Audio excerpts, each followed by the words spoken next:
شروع اللہ کا نام لے کر جو بڑا مہربان نہایت رحم والا ہے۔ یہ ایک سورہ ہے جس کو ہم نے نازل کیا اور اس کے احکام کو فرض کر دیا اور اس میں صاف صاف آیتیں نازل کی تاکہ تم یاد رکھو۔ بدکاری کرنے والی عورت اور بدکاری کرنے والا مرد جب ان کی بدکاری ثابت ہو جائے تو دونوں میں سے ہر ایک کو 100 درے مارو، اور اگر تم اللہ اور روز آخر پر ایمان رکھتے ہو تو اللہ کے قانون کو نافذ کرنے میں تمہیں ان پر ہرگز ترس نہ آئے، اور چاہیے کہ ان کی سزا کے وقت مسلمانوں کی ایک جماعت بھی موجود ہو۔ بدکار مرد تو بدکار یا مشرک عورت کے سوا کسی سے نکاح نہیں کرتا، اور بدکار عورت کو بھی بدکار یا مشرک مرد کے سوا اور کوئی نکاح میں نہیں لاتا، اور یہ یعنی بدکار عورت سے نکاح کرنا مومنوں پر حرام ہے۔ اور جو لوگ پرہیزگار عورتوں کو بدکاری کا عیب لگائیں اور اس پر 4 گواہ نہ لائیں تو ان کو 80 درے مارو، اور کبھی ان کی شہادت قبول نہ کرو، اور یہی بد کردار ہیں۔ ہاں، جو اس کے بعد توبہ کر لیں اور اپنی حالت سنوار لیں تو اللہ بھی بخشنے والا ہے، مہربان ہے۔ اور جو لوگ اپنی بیویوں پر بدکاری کی تہمت لگائیں اور خود ان کے سوا اور گواہ نہ ہوں تو ہر ایک کی شہادت یہ ہے کہ پہلے تو 4 بار اللہ کی قسم کھائے کہ بے شک وہ سچا ہے، اور 5ویں بار یہ کہے کہ اگر وہ جھوٹا ہو تو اس پر اللہ کی لعنت۔ اور عورت سے سزا کو یہ بات ٹال سکتی ہے کہ وہ پہلے 4 بار اللہ کی قسم کھائے کہ بے شک یہ جھوٹا ہے، اور 5ویں دفعہ یوں کہے کہ اگر یہ سچا ہو تو مجھ پر اللہ کا غضب نازل ہو۔ اور اگر تم پر اللہ کا فضل اور اس کی مہربانی نہ ہوتی تو بہت سی خرابیاں پیدا ہو جاتی۔ اور یہ کہ اللہ توبہ قبول کرنے والا ہے، حکیم ہے۔ جن لوگوں نے یہ بہتان باندھا ہے وہ تمہیں میں سے ایک جماعت ہے، اس کو اپنے حق میں برا نہ سمجھنا، بلکہ وہ تمہارے لیے اچھا ہے۔ ان میں سے جس شخص نے گناہ کا جتنا حصہ لیا اس کے لیے اتنا وبال ہے، اور جس نے ان میں سے اس بہتان کا بڑا بوجھ اٹھایا ہے اس کو بڑا عذاب ہوگا۔ جب تم نے وہ بات سنی تھی تو مومن مردوں اور عورتوں نے کیوں اپنے دلوں میں نیک گمان نہ کیا، اور کیوں نہ کہہ دیا کہ یہ کھلم کھلا بہتان ہے؟ یہ بہتان لگانے والے اپنی بات کی تصدیق کے لیے 4 گواہ کیوں نہ لائے؟ تو جب یہ گواہ نہیں لا سکے تو اللہ کے نزدیک یہی جھوٹے ہیں۔ اور اگر دنیا اور آخرت میں تم پر اللہ کا فضل اور اس کی رحمت نہ ہوتی تو جس شغل میں تم منہمک تھے اس کی وجہ سے تم پر بڑا سخت عذاب نازل ہوتا، جب تم اپنی زبانوں سے اس کا ایک دوسرے سے ذکر کرتے تھے اور اپنے منہ سے ایسی بات کہتے تھے جس کا تم کو کچھ بھی علم نہ تھا، اور تم اسے ایک ہلکی بات سمجھتے تھے، حالانکہ اللہ کے نزدیک وہ بڑی بھاری بات تھی۔ اور جب تم نے اسے سنا تھا تو کیوں نہ کہہ دیا کہ ہمیں شایع نہیں کہ ایسی بات زبان پر لائیں؟ پروردگار تو پاک ہے، یہ تو بہت بڑا بہتان ہے۔ اللہ تمہیں نصیحت کرتا ہے کہ اگر مومن ہو تو پھر کبھی ایسا کام نہ کرنا، اور اللہ تمہارے سمجھانے کے لیے اپنی آیتیں کھول کھول کر بیان فرماتا ہے، اور اللہ جاننے والا ہے، حکمت والا ہے۔ جو لوگ اس بات کو پسند کرتے ہیں کہ مومنوں میں بے حیائی یعنی تہمت بدکاری کی خبر پھیلے، ان کو دنیا اور آخرت میں دکھ دینے والا عذاب ہوگا، اور اللہ جانتا ہے اور تم نہیں جانتے۔ اور اگر تم پر اللہ کا فضل اور اس کی رحمت نہ ہوتی تو کیا کچھ نہ ہوتا، مگر وہ کریم ہے، اور یہ کہ اللہ نہایت مہربان ہے، رحیم ہے۔ مومنوں، شیطان کے قدموں پر نہ چلنا، اور جو شخص شیطان کے قدموں پر چلے گا تو شیطان تو بے حیائی کی باتیں اور برے کام ہی بتائے گا۔ اور اگر تم پر اللہ کا فضل اور اس کی مہربانی نہ ہوتی تو ایک شخص بھی تم میں پاک نہ ہو سکتا، مگر اللہ جس کو چاہتا ہے پاک کر دیتا ہے، اور اللہ سننے والا ہے، جاننے والا ہے۔ اور جو لوگ تم میں صاحب فضل اور صاحب مال ہیں وہ اس بات کی قسم نہ کھائیں کہ رشتہ داروں اور محتاجوں اور وطن چھوڑ جانے والوں کو کچھ نہیں دیں گے، اور ان کو چاہیے کہ معاف کر دیں اور درگزر کریں۔ کیا تم پسند نہیں کرتے کہ اللہ تم کو بخش دے؟ اور اللہ تو بخشنے والا ہے، مہربان ہے۔ جو لوگ پرہیزگار اور برے کاموں سے بے خبر اور ایماندار عورتوں پر بدکاری کی تہمت لگاتے ہیں ان پر دنیا اور آخرت دونوں میں لعنت ہے، اور ان کو سخت عذاب ہوگا، یعنی قیامت کے روز جس دن ان کی زبانیں اور ہاتھ اور پاؤں سب ان کے کاموں کی گواہی دیں گے۔ اس دن اللہ ان کو ان کے اعمال کا پورا پورا اور ٹھیک ٹھیک بدلہ دے گا، اور ان کو معلوم ہو جائے گا کہ اللہ برحق اور حق کو ظاہر کرنے والا ہے۔ ناپاک عورتیں ناپاک مردوں کے لیے ہیں اور ناپاک مرد ناپاک عورتوں کے لیے، اور پاک عورتیں پاک مردوں کے لیے ہیں اور پاک مرد پاک عورتوں کے لیے۔ یہ پاک لوگ ان جھوٹوں کی باتوں سے بری ہیں اور ان کے لیے بخشش اور نیک روزی ہے۔ مومنوں، اپنے گھروں کے سوا دوسرے لوگوں کے گھروں میں گھر والوں سے اجازت لیے اور ان کو سلام کیے بغیر داخل نہ ہوا کرو، یہ تمہارے حق میں بہتر ہے، اور ہم یہ نصیحت اس لیے کرتی ہیں کہ شاید تم یاد رکھو۔ پھر اگر تم گھر میں کسی کو موجود نہ پاؤ تو جب تک تم کو اجازت نہ دی جائے اس میں مت داخل ہو، اور اگر یہ کہا جائے کہ اس وقت لوٹ جاؤ تو لوٹ جایا کرو، یہ تمہارے لیے بڑی پاکیزگی کی بات ہے، اور جو کام تم کرتے ہو اللہ سب جانتا ہے۔ ہاں، اگر تم کسی ایسے مکان میں جاؤ جس میں کوئی نہ بستا ہو اور اس میں تمہارا اسباب رکھا ہو تو تم پر کچھ گناہ نہیں، اور جو کچھ تم ظاہر کرتے ہو اور جو پوشیدہ کرتے ہو اللہ کو سب معلوم ہے۔ مومن مردوں سے کہہ دو کہ اپنی نظریں نیچی رکھا کریں اور اپنی شرمگاہوں کی حفاظت کیا کریں، یہ ان کے لیے بڑی پاکیزگی کی بات ہے، اور جو کام یہ کرتے ہیں اللہ ان سے خبردار ہے۔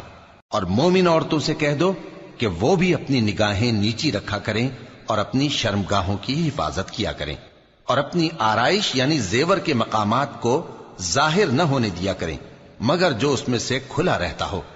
اور اپنے سینوں پر اوڑھنیاں اوڑھے رہا کریں، اور اپنے خاوند اور باپ اور خسر اور بیٹوں اور خاوند کے بیٹوں اور بھائیوں اور بھتیجوں اور بھانجوں اور اپنی جیسی مومن عورتوں اور لونڈی غلاموں کے سوا نیز ان خدام کے جو عورتوں کی خواہش نہ رکھیں، یا ایسے لڑکوں کے جو عورتوں کے پردے کی چیزوں سے واقف نہ ہوں۔ غرض ان لوگوں کے سوا کسی پر اپنی زینت اور سنگھار کے مقامات کو ظاہر نہ ہونے دیں، اور اپنے پاؤں ایسے طور سے زمین پر نہ مارے کہ جھنکار کانوں میں پہنچے اور ان کا پوشیدہ زیور معلوم ہو جائے۔ اور مومنوں، سب اللہ کے آگے توبہ کرو تاکہ فلاح پاؤ، اور اپنی قوم کی بیوہ عورتوں کے نکاح کر دیا کرو، اور اپنے غلاموں اور لونڈیوں کے بھی جو نیک ہوں نکاح کر دیا کرو۔ اگر وہ مفلس ہوں گے تو اللہ ان کو اپنے فضل سے غنی کر دے گا، اور اللہ بہت وسعت والا ہے، سب کچھ جاننے والا ہے۔ اور جن کو بیاہ کا مقدور نہ ہو وہ پاک دامنی کو اختیار کیے رہیں یہاں تک کہ اللہ ان کو اپنے فضل سے غنی کر دے۔ اور جو غلام تم سے مکاتبت یعنی مال دے کر پروانہ آزادی کی تحریر چاہیں، اگر تم ان میں صلاحیت اور نیکی پاؤ تو ان سے مکاتبت کر لو، اور اللہ نے جو مال تم کو بخشا ہے اس میں سے ان کو بھی دو۔ اور اپنی باندیوں کو اگر وہ پاک دامن رہنا چاہیں تو دنیاوی زندگی کے فوائد حاصل کرنے کے لیے بدکاری پر مجبور نہ کرنا، اور جو ان کو مجبور کرے گا تو ان بیچاریوں کے مجبور کیے جانے کے بعد اللہ بخشنے والا ہے، مہربان ہے۔ اور ہم نے تمہاری طرف روشن آیتیں نازل کی ہیں، اور جو لوگ تم سے پہلے گزر چکے ہیں ان کی خبریں اور پرہیزگاروں کے لیے نصیحت۔ اللہ آسمانوں اور زمین کا نور ہے، اس کے نور کی مثال ایسی ہے کہ گویا ایک طاق ہے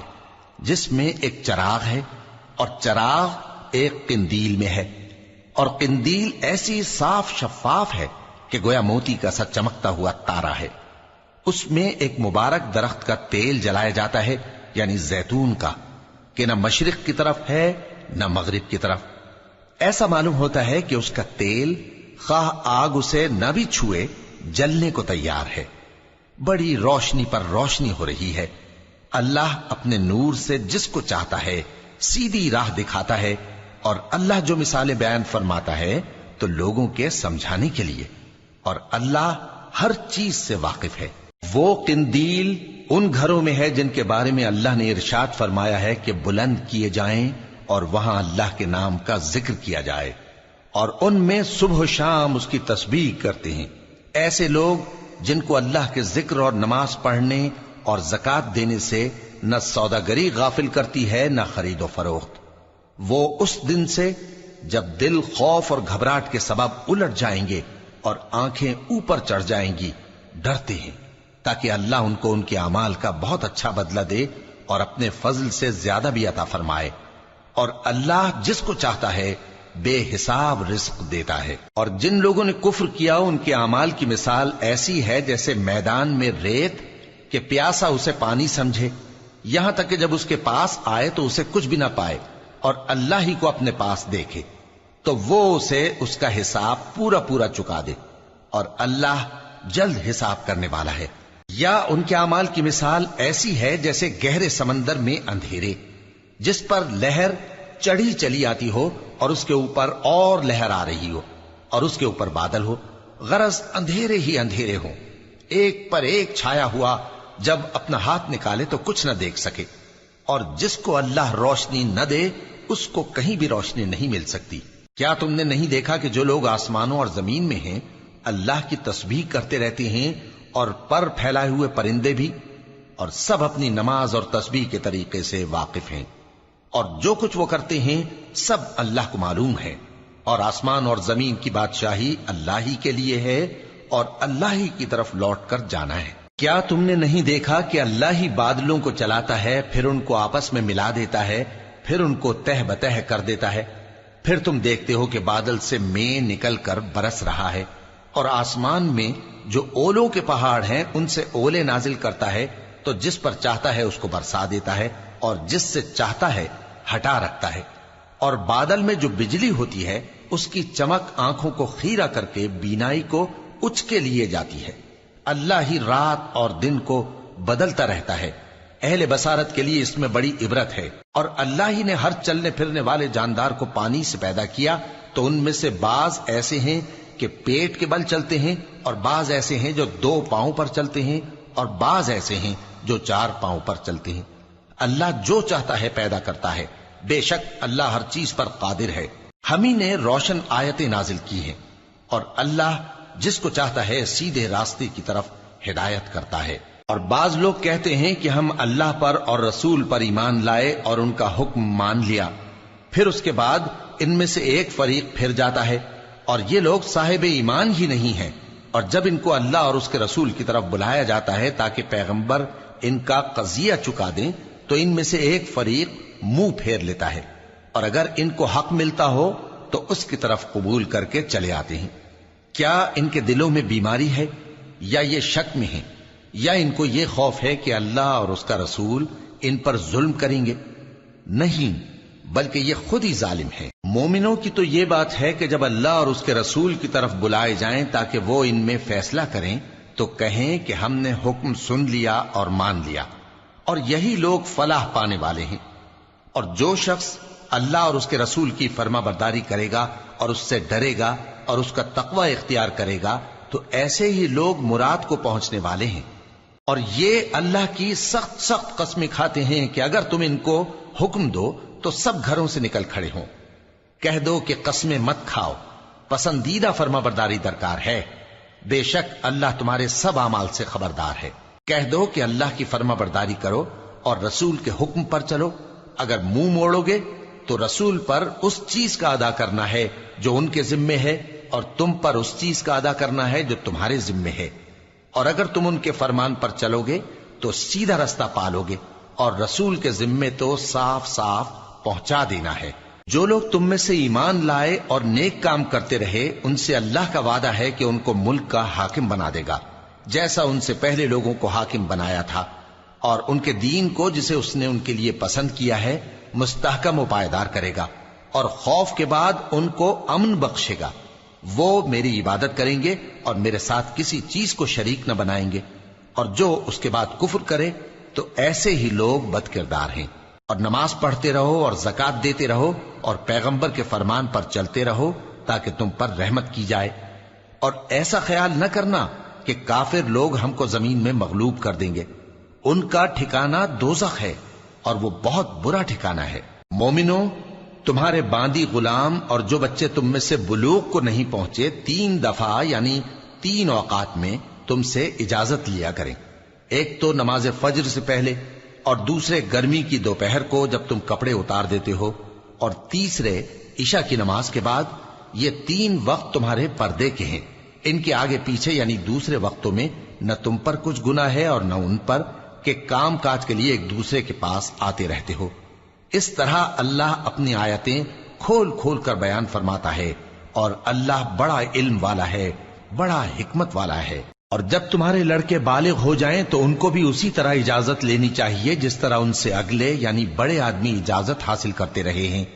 اس طرح اللہ تم سے اپنی آیتیں کھول کھول کر بیان فرماتا ہے، اور اللہ جاننے والا ہے، حکمت والا ہے۔ اور بڑی عمر کی عورتیں جن کو نکاح کی توقع نہیں رہی اور وہ زائد کپڑے اتار کر سر ننگا کر لیا کریں تو ان پر کچھ گناہ نہیں، بشرطے کہ اپنی زینت کی چیزیں نہ ظاہر کریں، اور اگر اس سے بھی بچیں تو یہ ان کے حق میں بہتر ہے، اور اللہ سنتا ہے، جانتا ہے۔ نہ تو اندھے پر کچھ گناہ ہے اور نہ لنگڑے پر اور نہ بیمار پر اور نہ خود تم پر کہ اپنے گھروں سے کھانا کھاؤ، یا اپنے باپ دادا کے گھروں سے، یا اپنی ماؤں کے گھروں سے، یا بھائیوں کے گھروں سے، یا اپنی بہنوں کے گھروں سے، یا اپنے چچاؤں کے گھروں سے، یا اپنی پھوپھیوں کے گھروں سے، یا اپنے ماموؤں کے گھروں سے، یا اپنی خالاؤں کے گھروں سے، یا اس گھر سے جس کی کنجیاں تمہارے ہاتھ میں ہوں، یا اپنے دوستوں کے گھروں سے۔ اور اس کا بھی تم پر کچھ گناہ نہیں کہ سب مل کر کھانا کھاؤ یا جدا جدا۔ پھر جب گھروں میں جایا کرو تو اپنے گھر والوں کو سلام کیا کرو، یہ اللہ کی طرف سے مبارک اور پاکیزہ تحفہ ہے۔ اس طرح اللہ اپنی آیتیں کھول کھول کر بیان فرماتا ہے تاکہ تم سمجھو۔ مومن تو وہ ہیں جو اللہ پر اور اس کے رسول پر ایمان لائے، اور جب کبھی ایسے کام کے لیے جو جمع ہو کر کرنے کا ہو پیغمبر کے پاس جمع ہوں تو ان سے اجازت لیے بغیر چلے نہیں جاتے۔ اے پیغمبر، جو لوگ تم سے اجازت حاصل کرتے ہیں وہی اللہ پر اور اس کے رسول پر ایمان رکھتے ہیں، سو جب یہ لوگ تم سے کسی کام کے لیے اجازت مانگا کریں تو ان میں سے جسے چاہا کرو اجازت دے دیا کرو، اور ان کے لیے اللہ سے بخشش مانگا کرو، کچھ شک نہیں کہ اللہ بخشنے والا ہے، مہربان ہے۔ مومنو، پیغمبر کے پکارنے کو ایسا خیال نہ کرنا جیسا تم آپس میں ایک دوسرے کو پکارتے ہو، بے شک اللہ کو وہ لوگ معلوم ہیں جو تم میں سے آنکھ بچا کر کھسک جاتے ہیں۔ تو جو لوگ ان کے حکم کی مخالفت کرتے ہیں ان کو ڈرنا چاہیے کہ ایسا نہ ہو کہ ان پر کوئی آفت پڑ جائے یا تکلیف دینے والا عذاب نازل ہو۔ دیکھو، جو کچھ آسمانوں اور زمین میں ہے سب اللہ ہی کا ہے، جس طریق پر تم ہو وہ اسے جانتا ہے، اور جس روز لوگ اس کی طرف لوٹائے جائیں گے تو جو عمل وہ کرتے رہے وہ ان کو بتا دے گا، اور اللہ ہر چیز سے واقف ہے۔